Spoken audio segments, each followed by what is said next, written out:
BJP నేతలపై మాజీ మంత్రి తెలుగుదేశం పార్టీ పోలిట్ బ్యూరో సభ్యులు పితాని సత్యనారాయణ విమర్శలు గుప్పించారు.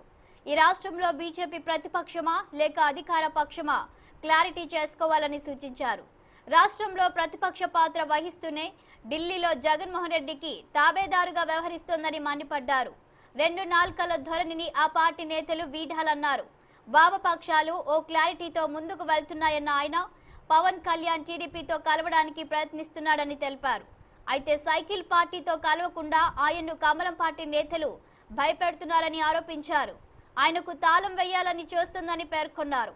పవన్ కళ్యాణ్ ను బీజేపీ ఎంతకాలం అడ్డుకుంటుందో చూస్తామని పేర్కొన్నారు. ఆంధ్రప్రదేశ్ రాష్ట్ర ఏకైక రాజధానిగా అమరావతిని ప్రతిపాదించింది బీజేపీనే. ఇప్పుడు వ్యతిరేకిస్తున్నది కూడా ఆ పార్టీనేనని ధ్వజమెత్తారు.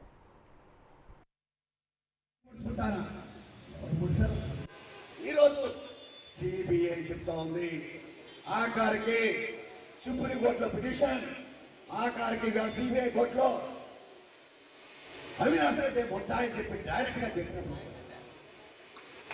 ఇంకా ఆపద్దవ మాటలు మాట్లాడడానికి చేస్తా ఉన్నాం. ఇది అవసరం రాజకీయ చైతన్యానికి.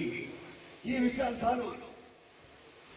ఎంతకన్నా ఆత్మసాక్షి గారి ముఖ్యమంత్రి తన చెల్లిని తన తల్లిని కూడా ఆదరించలేని ముఖ్యమంత్రి, సామాజిక న్యాయం లేని, కుటుంబ న్యాయం లేని ఒక వ్యక్తి నాడు ఈ రాష్ట్ర ముఖ్యమంత్రిగా కొనసాగడం మంచిది కాదని మాత్రం ప్రజలకు చెప్పండి అని చెప్పే కార్యక్రమం ఈ రోజు వేదిక ద్వారా మీ అందరూ కూడా చైతన్యపరచడమే మా భాగ్యం. ఈ రోజు ఈ కార్యక్రమం ద్వారా మీ అందరూ కూడా గ్రామ గ్రామాన ఇంటింటికి ఏదో ఒక కార్యక్రమం రామారెడ్డి గారు పెట్టబోతున్నారు. తీసుకెళ్ళడానికి చెప్పడానికి వచ్చారు. ఈరోజు జన్మదిన